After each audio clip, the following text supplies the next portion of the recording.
listening to Your Secret is Safe with Me, non-judgmental talk about infidelity with Dr. Marie Murphy. If you're looking for new perspectives on complicated relationship issues, you've come to the right place. Days go by, they're crawling by. Hi, everyone. I'm Dr. Marie Murphy, and I'm a non-judgmental infidelity coach. If you are cheating on your partner or having an affair or engaging in anything you think counts as infidelity, I can help you deal with your feelings, clarify what you want, and make decisions about what you're going to do. No shame, no blame, no judgments. A lot of the so-called advice that's out there for people who are cheating is little more than thinly veiled judgment, at best. But that is not what I provide. I give you guidance and support that respects the fullness of your humanity and the complexity of your situation, no matter what you're doing or what you've been doing. So when you're ready to deal with your infidelity situation in a way that you feel great about, let's get to work. There are 2 ways you can have me as your coach. You can enroll in my online course, You're Not the Only One, or we can work together one-on-one via Zoom. Either way, you can get started by going to my website, mariemurphyphd.com. Why wait any longer for some relief and a clear path forward? The rest of your life, beyond the drama and the difficulties of your infidelity situation, is waiting for you. Okay, let's get right down to it. I just moved to Costa Rica. And by just moved, I mean I got here just over 2 weeks ago. So I am still very much in the thick of a major life transition. And although I really wanted to talk to you about this transition for today's episode, which is going to be the New Year's Eve or New Year's Day or just after that episode, I do not have my thoughts as well organized as I would like them to be about what I'm going to say. And I'm right up against my deadline. So I'm going to do the best I can to share what I consider to be some points about my experience, my current experience, that I see as being broadly relevant to my clients' experiences of infidelity. This episode is a little tricky for me because my priority is to talk about my own experience because that's my business and what it's appropriate for me to share about. But this move wasn't and isn't just my experience. My spouse and our dogs moved with me. And although the dogs didn't have a choice in this, they didn't participate in any of the decision-making or planning, my spouse certainly did. So this story is his story too, and it's about him too. And I want to acknowledge that, but I also don't want to speak for him too much, although with apologies, I am going to speak for him and about him a little bit today.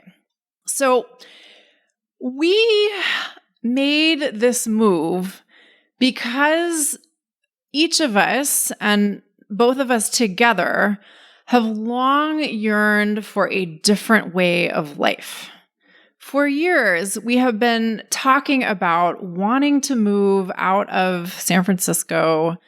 We have been considering different places we might want to move to, and we have evaluated some of the contenders pretty seriously.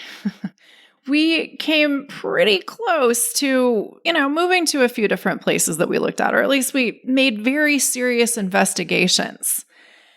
And we finally settled on Costa Rica because it checked a lot of our most important boxes in terms of what we were looking for in a place we would move to. Now, I know it seems like everybody is moving to Costa Rica these days, so I hate to seem like or sound like a terrible cliche, which I might anyway, but for whatever this is worth, we did not feel like we were riding a trend by choosing to move here, although it seems like that's exactly what we were doing in retrospect. We visited several times. There was a lot of very thoughtful deliberation that went into this choice. And when we ultimately decided to move here, we did so with the intention that it would be, if not a permanent move, then at least an indefinite move. We aren't here on digital nomad visas. We didn't come here to try it and see. We came with the intention to stay. We, after having visited the area that we moved to multiple times, we decided that we liked it enough to commit to it on a more permanent basis, or at least on a longer term basis. And so that is what we did. And this is something that I could say so much more about. This is something that I talk to clients about all the time. They say things like, well, how do I know what I want to choose? And the answer is you decide. You choose. You decide that you are willing to commit to a certain course of action, whether that's a person or a relationship with a person or a job or a move or whatever. And then you try it and see, right? So that's what we did. We decided that we knew enough about this area and we liked this area enough to commit to it. And, and here we are. So there are several things that I want to say about this experience. The first thing is we decided to come here. People are like, well, how did you know? I think that asking the question that way implies that you get some sort of message from God or message from the cosmos that something is the right thing to do. And I understand that sometimes people have those kinds of experiences. But even if you get some kind of message from beyond the beyond, you still have to choose to act on that message, right? So I would argue that there's an element of deciding that cannot be understated, whether or not you get some sort of message from above that something is right for you. And I wouldn't say that we got any sort of message from above. We just knew what we were looking for. We decided that this fit the bill. And that was, in many respects, a very significant thing to do. So after making the decision that we wanted to move here, we had to go all in on our desire to actually make it happen. Now, what do I mean by that? Well, for starters, we bought a fucking house here. We had to move mountains to make that happen. A lot of the foreigners, as far as I know anyway, that live in Costa Rica who buy houses, buy them with all cash. And we were not in a position to do that. And getting the house purchase done without paying all cash was quite difficult, took many months, and required some Olympic level financial gymnastics on our part. And I will tell you, there were so many points during the transition when we quite easily could have said, no, this is impractical. No, this isn't wise. No, this is too risky. No, this is financially dangerous, or all the things. A lot of people probably wouldn't have chosen to do what we did in the service of buying this house. But here's the thing. If we hadn't gone all in on buying this house, where would we be right now? Well, probably sitting in our condo in San Francisco, wondering when the adventure was going to begin. And neither of us wanted that. Neither of us wanted to be in the situation of going, well, I don't know, what are we going to do instead of this? It was like, if we know this is what we want, why don't we go for it? And here's the thing. Even though I'm a big believer in going all in on one's desires, that doesn't mean that going all in on something is necessarily comfortable all the time. There were times during the financial transaction where I was scared shitless about what we were doing. I think I recorded an episode called Dealing with Doubt during this process. And during that episode, I talked about a major life something that I was undertaking and how I woke up in the mornings feeling a lot of doubt sometimes. And this is what I was talking about. I felt so much doubt on some days. I was like, I don't know if this is the right thing to do or not. But what I kept coming back to was, this is what I have wanted for years. This is what my spouse has wanted for years. This looks like the opportunity that fits the bill for us the best right now. If we don't go for this, what's going to happen? Well, as I told you, it probably means just sitting on our couch in San Francisco going, I don't know, what do we do now? And I didn't want that. I really wanted us to go for this. And so we did. We kept going. We went all in a lot of different ways. And although that was deeply uncomfortable, I wouldn't be here right now talking to you about this big adventure I've embarked upon if we hadn't gone all in.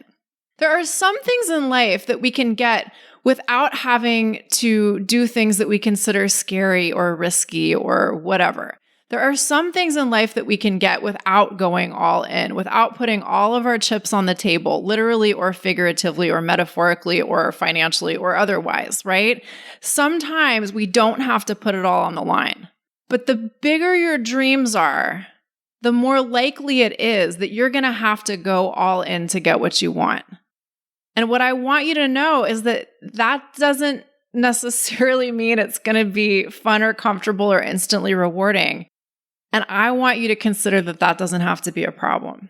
Do you want to be lying on your deathbed saying, oh yeah, I'm really glad I didn't take that risk? Whew, God, that would have been scary. Oh my God, I don't know how that would have turned out. Or would you rather be on your deathbed saying, thank God I went all in on my desires? You get to choose. I'm not saying that there's a right or a wrong answer here. I hope I've said this before on this podcast, but I've definitely said it before in some mediums. It is not inherently better to go for the big adventures in life. But if you want a big adventure in life, if you want a big change, you may have to do a lot to make that change happen. And I don't think that we talk about that enough. I don't think that we talk about how hard it may be to do a lot to make a big change enough. And I don't think that we talk enough about how very scary and naked it can feel to go all in on something. So getting the purchase of the home done was one thing. And that was hard. And, getting that done felt like a really big accomplishment. And then there was the actual move itself. I can't think of anyone who's like, yeah, moving is really fun and awesome and great. I just love moving. It probably won't surprise you to hear that getting ready for the move and doing all of the actual moving things was a major headache, right? We vacated our condo in San Francisco. It's rented it out. That was a whole process in and of itself.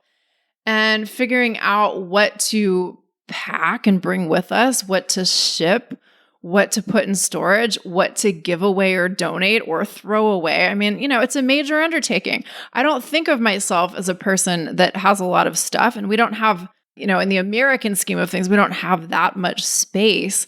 But even so, getting packed up and moved out was a just-in-time production. I was literally finishing up the moving out of the condo thing, as we were minutes away from having to leave for the airport, right?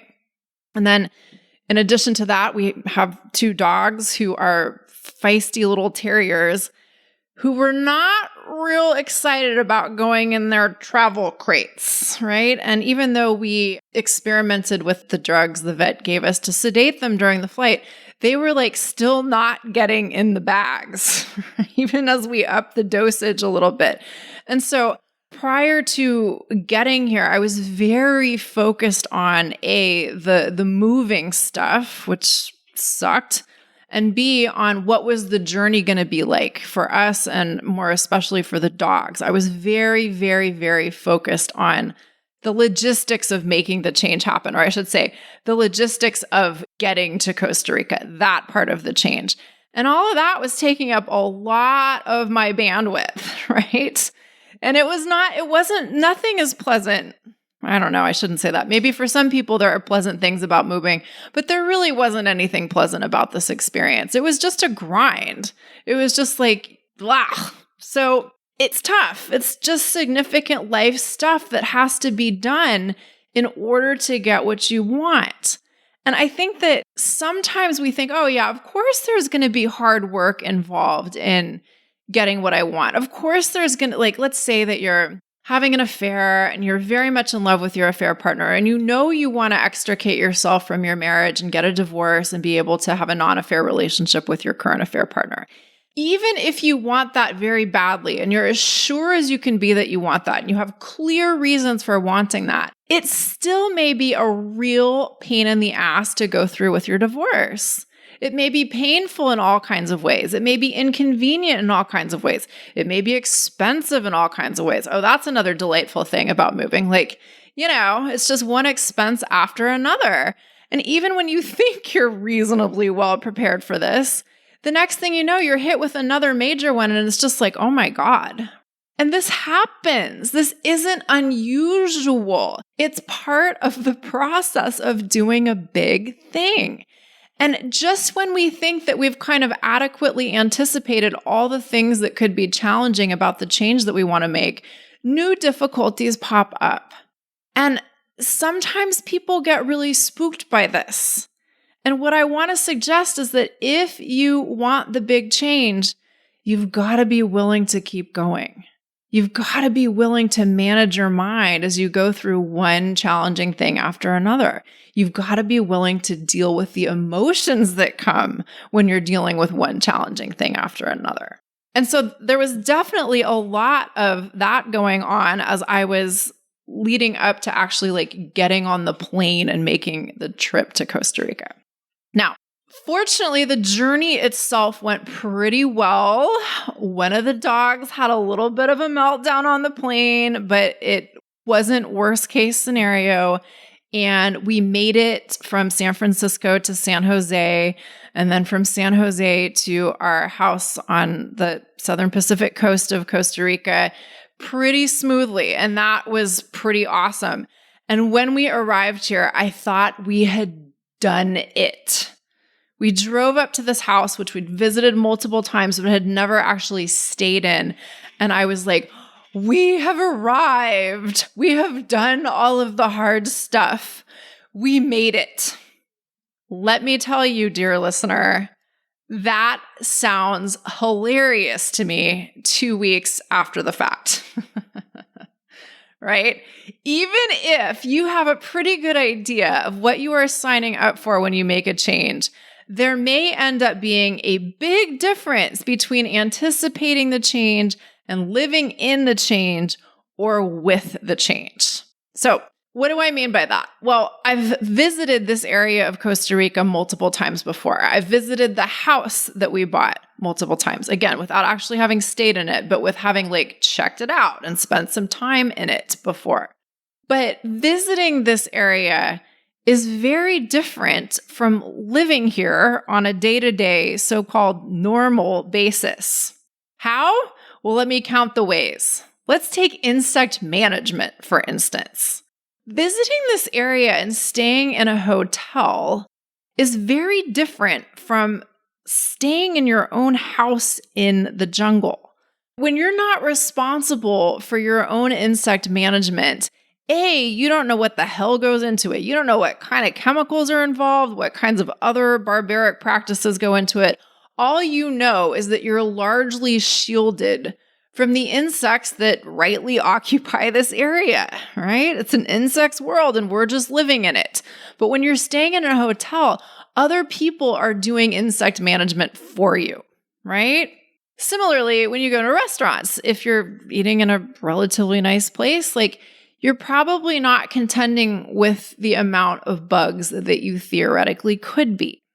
Let me tell you, I have been doing a lot of insect management in the last 15 days. A lot of it, right? We have bugs coming at us from all angles, all kinds of them, all the time. And there's a lot I could say about this. One is I expect it will get better as we learn more about what we need to do to keep the insects at bay, as we develop ongoing relationships with the appropriate contractors who help us manage the insects appropriately. Things have improved since we first rolled up. We, to our delight, discovered that we had like ant nests in a couple of windowsills. The fumigators hadn't come in months, we discovered. There's a whole like story about the management of this house while we had owned it but weren't yet living in it, but that's another story for another day. Suffice it to say that we've been dealing with a lot of critters. And that, I'm not the most insect averse person in the world, but even so, it's not nothing. It's a constant quality of life issue. And for my spouse, it's definitely not nothing. There's so many things I could say about the challenges of this change, but just generally speaking, anytime you move to a new place, you're figuring out a lot of daily life things that may have been routine for you for quite some time. Where do I get cleaning products? Well, obviously, I know where the grocery store is, but do I know if it has the specific stuff that I'm looking for? No, I don't. Do I know where people sell food and produce? Yeah, I kind of do, but have I ever actually had to stock the house for normal eating here before in this area? No, I haven't. Absolutely not. And then, oh my God, our poor dogs. So we've taken our city dogs into the jungle and it's been a change. Just the climate alone has been a big change for them. We haven't figured out what to feed them yet. There's been a lot of puking and a lot of diarrhea on the doggies' ends as we've experimented with different options for feeding them that are locally available, right? And, having the dogs sick and sad all the time and also not wanting to let them run off into the bush, it's an ongoing project. It's a moment-to-moment project. I definitely don't have my normal office setup going on at all. And that is challenging on many levels. Also, when you're living in another country, there's a lot of things that you're adjusting to beyond the differences that come with any move. And I knew that all of this stuff was going to be a thing intellectually as well as experientially. I have lived abroad before. And I've experienced the extreme highs and lows that can come with living in a very different place in the initial throes of the move. But it's been a long time since I've lived abroad, and I had really and truly forgotten about what that kind of a transition is like or can be like. I had been so busy packing and getting ready for the move that I had not spent any time, I had literally not spent any time intentionally organizing my thoughts about what adjusting to a whole new life would be like. I had been so busy worrying about getting the dogs safely through the journey that I hadn't given any thought to how I would deal with any discomfort that I might experience, right? Theoretically, I could have anticipated this stuff. But I just didn't. I did not have the bandwidth to do it.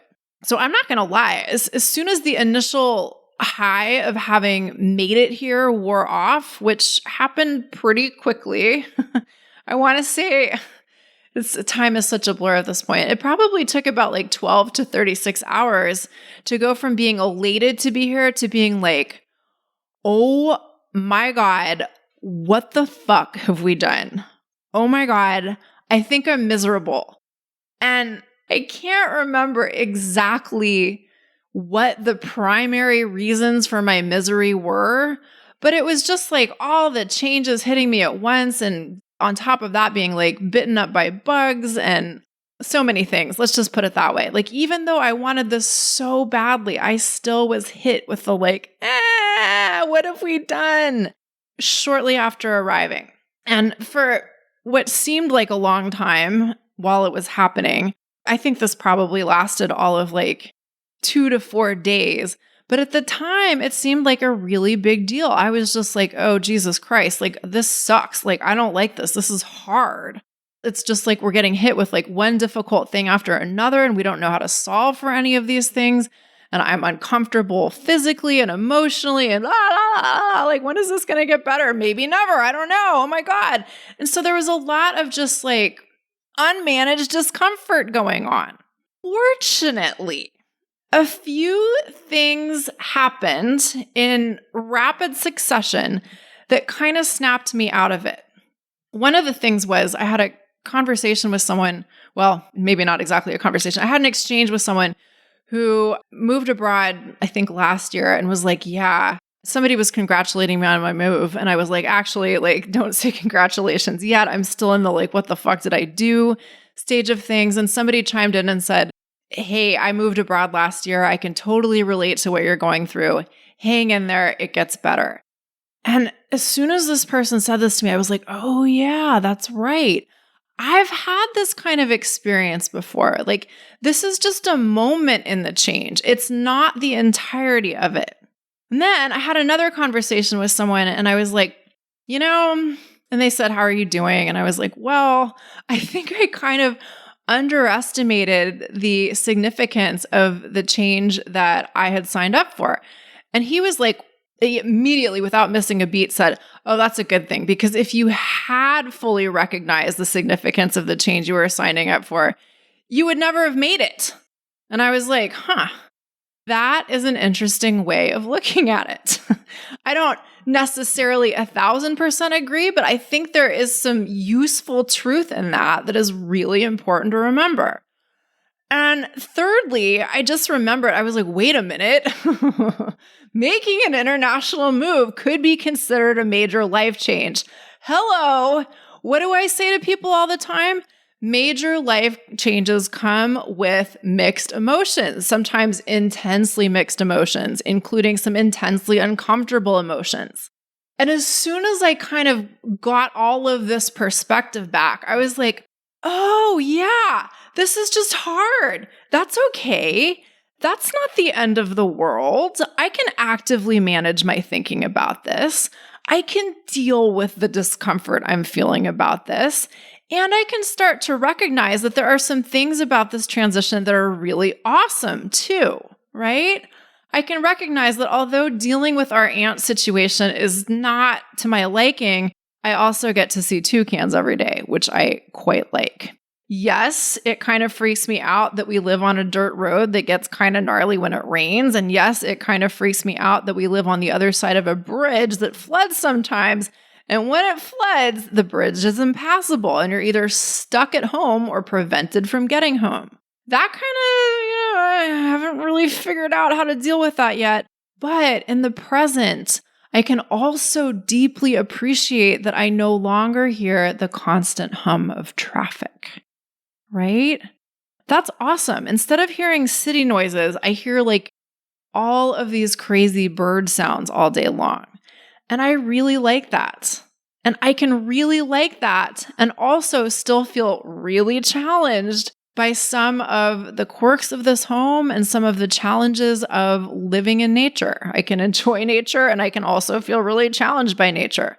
Both of these things can be true for me at once, right? So now that I am actively managing my thinking about this experience and intentionally tolerating the discomfort I'm feeling without making it mean that anything has gone wrong, I'm trucking along. It's definitely still one day at a time. This is early stages of all of this, but it's possible for me to exist within the challenges without experiencing unnecessary suffering, right?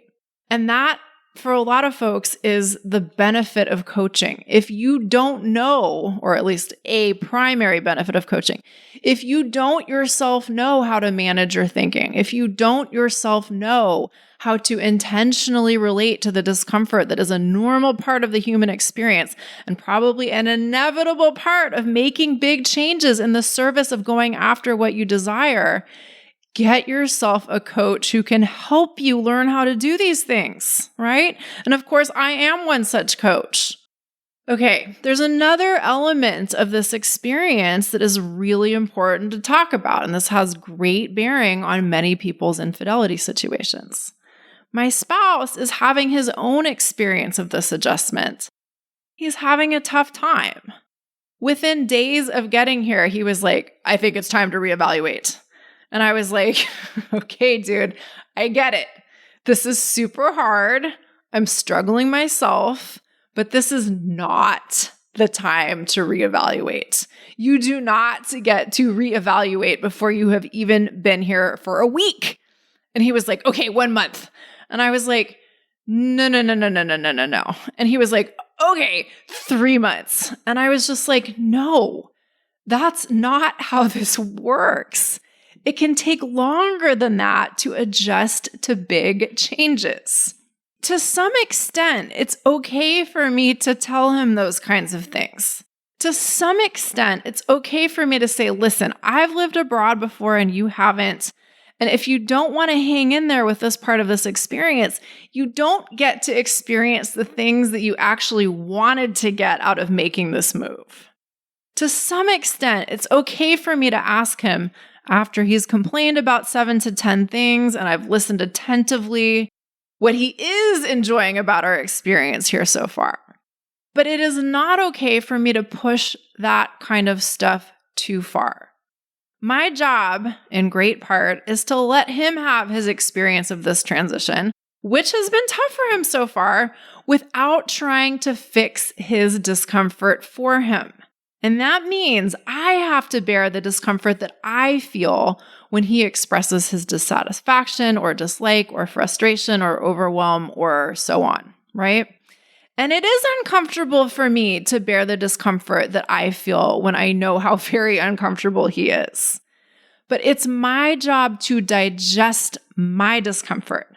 It is not my job to fix his discomfort for him or to try to convince him that he shouldn't feel uncomfortable or anything like that, right? Now, just to be clear, if he continues to feel the way that he does, I'm going to take that very seriously. And of course, we can reevaluate this choice.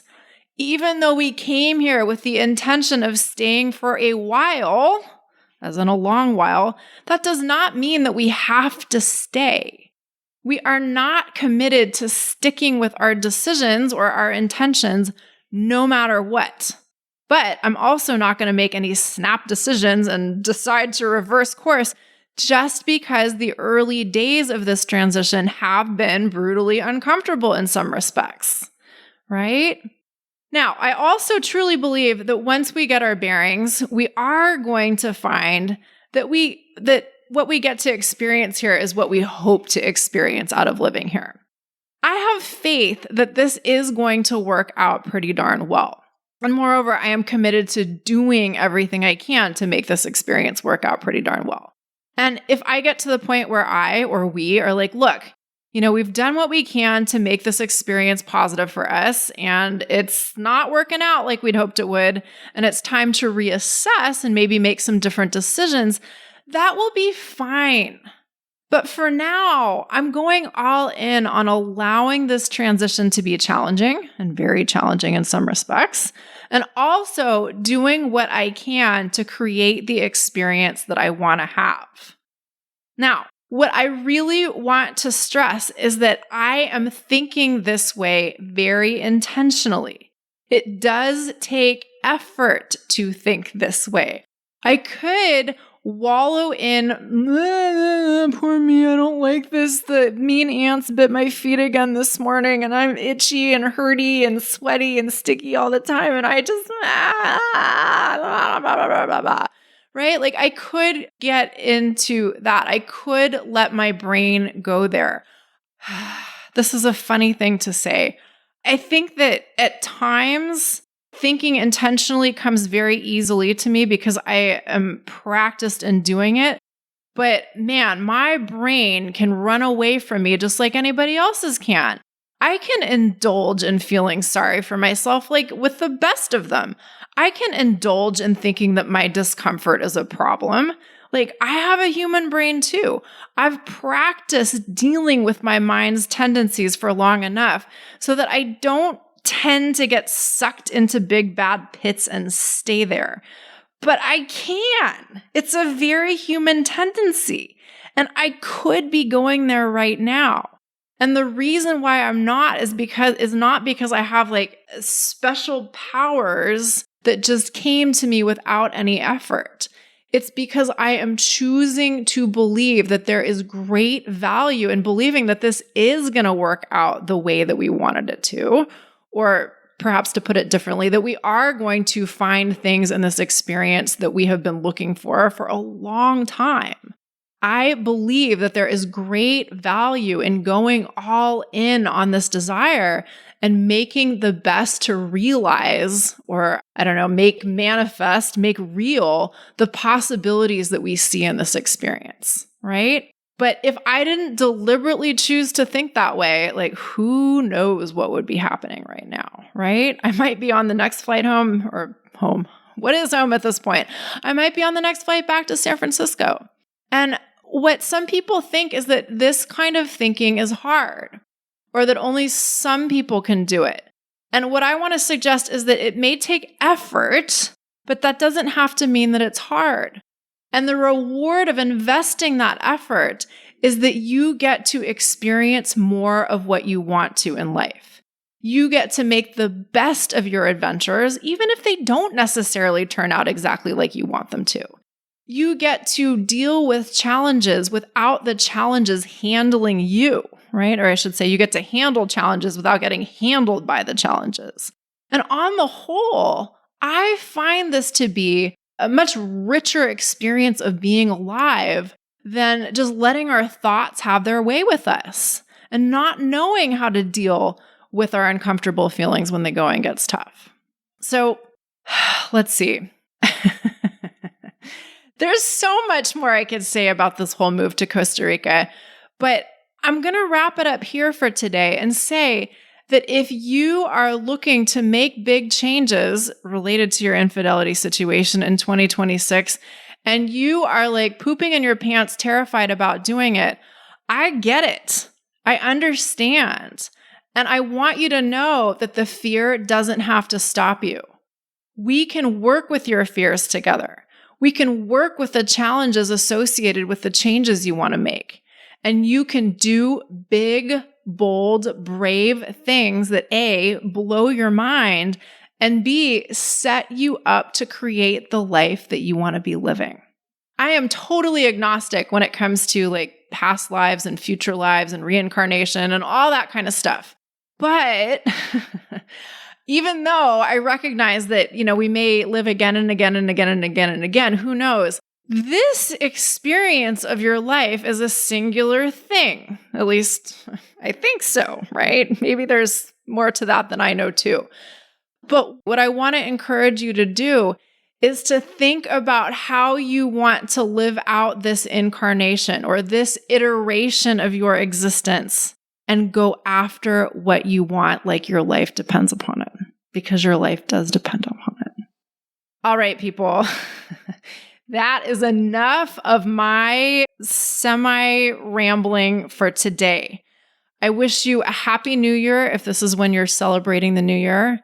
And I invite you to employ me or enlist me to help you get your shit together and make this year of your life the best one yet. If you want to work with me one-on-one via Zoom, the first step is to schedule yourself an introductory coaching session with me, which you can do through my website, mariemurphyphd.com.